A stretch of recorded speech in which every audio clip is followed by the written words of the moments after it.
Candle. Candle. Cow. Cow. Carrot. Carrot. Well done. Marner's always had phonics teaching, so we're not doing anything new in that sense. Phonics has always been an important part of the literacy. And we've also always had good foundation stage practice. So for us, it's been very useful to take part in a programme that's been much more systematic because we had a good basis to work from. In our school, we've got 60 children in reception. The classes are full, 2 classes of 30. And we've got 2 teachers, EAL support for about 2 days a week, and always at least a TA each. And everybody in the team is trained to teach phonics. This is what I've taken out of my handbag. This is cash. We call this cash. Money. Cash money. £20 money. So exciting, isn't it? That's all the money from my bag. That's all I've got, okay? So we're going to think about the word cash. Now, what I need you to do, like you do every day, is to tell me all the words that you can think of that rhyme with cash. The phonics sessions themselves are 15 minutes in the day, so you know it's short, frequent and often, and then the playing with sounds is linked to everything they do, which is what you would normally do as an early years practitioner anyway, playing in the water, getting them to make sounds like splish, splash, splosh. Splash, splosh, splash, splosh, splash, splosh.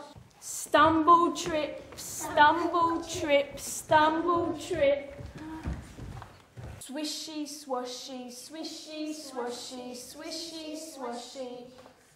If the children are not hearing the sounds, if they're not using the sounds, they're not going to be able to write them, they're not going to be able to read. Remember, this is the only one where you can stick your tongue out at the teacher. Want to see your tongue? Off you go. The concentration on sounds and words and letters is there throughout everything they're doing, which makes it much easier, I think, for the children. He was doing this. He was going through the cabbages. Can you be a curvy caterpillar crunching the cabbages? Ready? Get your hands ready. Off we go. They were delicious, those crunchy cabbages.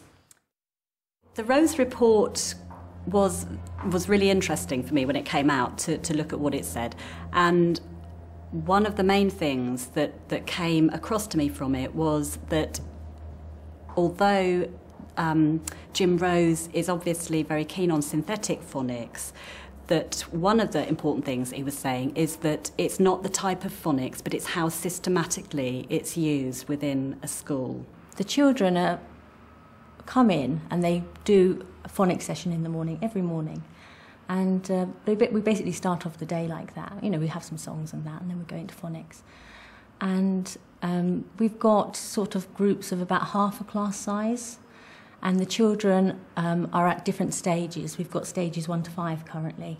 And the children move between the stages. If we feel that the child's not coping at that stage, we'll move them down a stage. If we think they're excelling, which are currently at stage 5, some of them are, we'll move them up a stage. And because we have such small groups, 15 children, we really know the children well. It can be done in any area of the curriculum. When the children are studying mini-beasts, they might be searching for mini-beasts that all begin with the first phoneme, the same first phoneme. They're trying to write the names of the mini-beasts by sounding out the words. At Marner, many of the children who come into reception speak little or no English.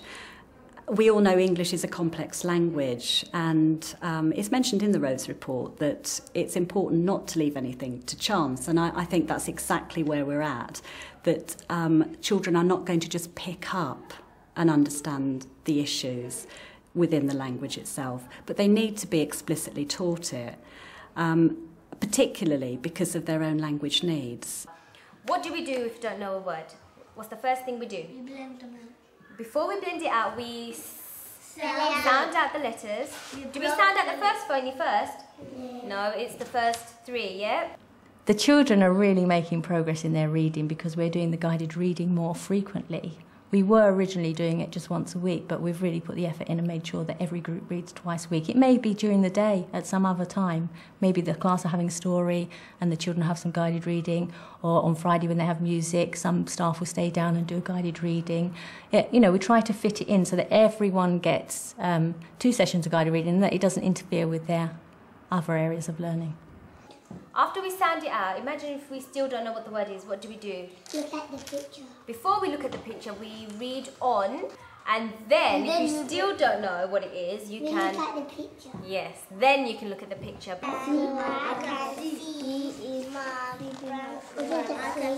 She is clean the car.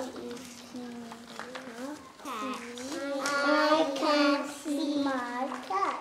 Quite a lot of children who come into early years are actually just beginning to become English language speakers. So they need the experience of hearing what the sounds are so that they can actually begin to make the sounds themselves. So I'm going to say some words like our robot. You know, we do the robot every day. I'm going to say some words to you and I want you to tell me what the robot is saying by blending the sounds, okay? Listen. K, ah, sh. Cash. Ah, sh. Mash. Ah, sh. Flash. Okay, so if I say to you cash, I want you to go k-a-sh, and then write cash on your board, and then I want you to underline each sound, remembering to put one line under this diagram. Could everybody write the word wish? Wish. We did that this week.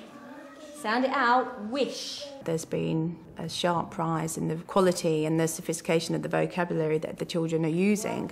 Ish. Some of the children are not only the ones who are doing stage 5 phonics, even some of the children doing stage 2, through modelling are actually starting to use terms like diagraph, trigraph, phonemes, just in when we're doing shared class reading with the big book, and they'll actually point out, look, that word has got a diagraph in it. And I'll say, oh, can you tell me what the diagraph is? And they'll say, yes, double O. And I'll say, in this word, what sound does it make? Short U or the long U sound, and they're able to tell me. When I'm reading a story to the class, some of them just go on and they read the whole sentence for me. You know, they're looking around the environment. They're saying, "Does that say home corner, or does that say shop?" You know, they're sounding everything out and really applying it to all the learning areas, and it's quite amazing. Ash, ash, dash, Ash dash. rash. Ash rash. Well, I've always taught phonics in some way, but I think this approach is much more systematic. The children are flowing through a system. They're going from stage to stage or back a stage, whereas before I think I had the whole class just doing the alphabet over and over again and not really going anywhere with it. Well done. Mahi, can you come and trace the curvy caterpillar? No, Where are you going to start?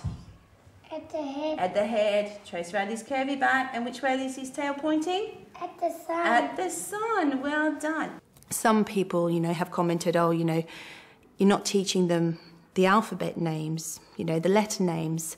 And my reply is, well, if the children are reading a book and they read C-A-T, that doesn't sound anything like the word cat. But if they're sounding it out, k-at, then they can actually hear what the word sounds like. When they're writing, if they want to write a word they don't know, they're not going to think of the letter names, they're going to sound it out. Dog, d-o-g.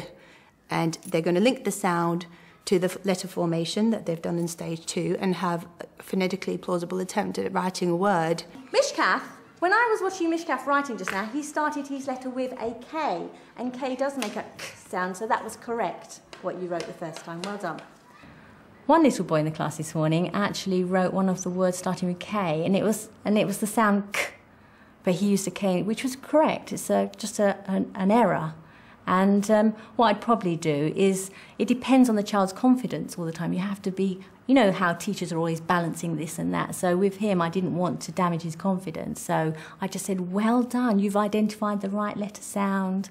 You've got the next letter sound. He had the whole word except for the initial letter sound. And then That child is going to be in that group for quite some time. We'll be doing revisions, and then maybe next time he'll remember it started with a C and not a K. Some people might think that teaching phonics is a very dull thing to do, and for young children it's going to turn them off their learning. That's not been our experience. We feel it's embedded very well in everything they do. The teachers are very creative about how they go about teaching it. It's very interactive. They're using lots of different skills. There's a lot of rhyme and singing. There's a lot of call and response work. The children are very actively involved in it. Could you write the word clash? That means come together and bash together. Clash. You bump into someone in the playground, you clash with them. Clash. That's worked really well for all of the children, both the boys and the girls. And I think what it means is that they've become much more engaged in that process and become engaged obviously at a very early age, which is what we want to see. He has been. He's been crunching all the cabbages. That's what happened after he ate all the cabbages. He got really big and fat.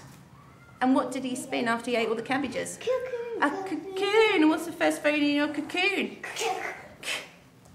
The curvy caterpillar who crunched cabbages spun a cocoon. And then he turned into a cat. No. Butterfly? That doesn't begin with k, though, does it? What's the first phoneme of butterfly? It's not boring for the children at all because they're always advancing. They're not just sitting there day in, day out doing the letters. If they know that, they'll just move to the next stage. So it's never boring for them. They're always progressing. They're always moving somewhere. And so each day could be different for them. Or, you know, after a half a term, they'll be doing something different. So it's not boring for them at all. And I think, you know, for them to look around their environment, and, you know, we have a print-rich environment in the early years. They look around and they see all the print around them. They can read it, makes them feel empowered, and it's just great. It's really great. We don't push the children on unless they're actually ready for it. If they're not ready to move to stage 2, then we provide them with activities they can continue on with, you know, to get them ready to move into stage 2, get them ready to be able to hold a pen so they can start to form the letters correctly. A huge benefit for the children and for the school is that we're very, very clear about where they are in terms of their learning, their language and their learning at the end of their reception year, which means that they've got a really good head start when they move into year 1. What we're hoping is that the impact of that will be that we need to offer less intervention programmes higher up the school. We know now who the children are we need to pick up in year 1. We know what their needs are. We know what we need to be looking at. And I don't think we've ever before had that position. We've not been in that position to know enough about their learning needs at that point. And I think it will really benefit us and the children. They are much more successful learners. They're more motivated to read and write. It has a big impact on what they're doing. And, you know, it's just going to make it easier for the children as they progress through the school. What's that? One shiny wet nose, 2 big furry ears, 2 big goggly eyes. It's a bear! It's a bear. I know that there's a big debate about phonics and about foundation stage early years teaching. And for me, the issue isn't about either or. I think that both things, the creative teaching, the 6 areas of the curriculum, and the phonics teaching and the more systematic work can be done together hand in hand. What I need to know is that something will work for my children, and if it works then I'm going to use it. It's not about whether you're for or against one side of that argument, and I think that that's what's really, really important for us. Caterpillar. Caterpillar. Cake. Cake. Cat. Cat.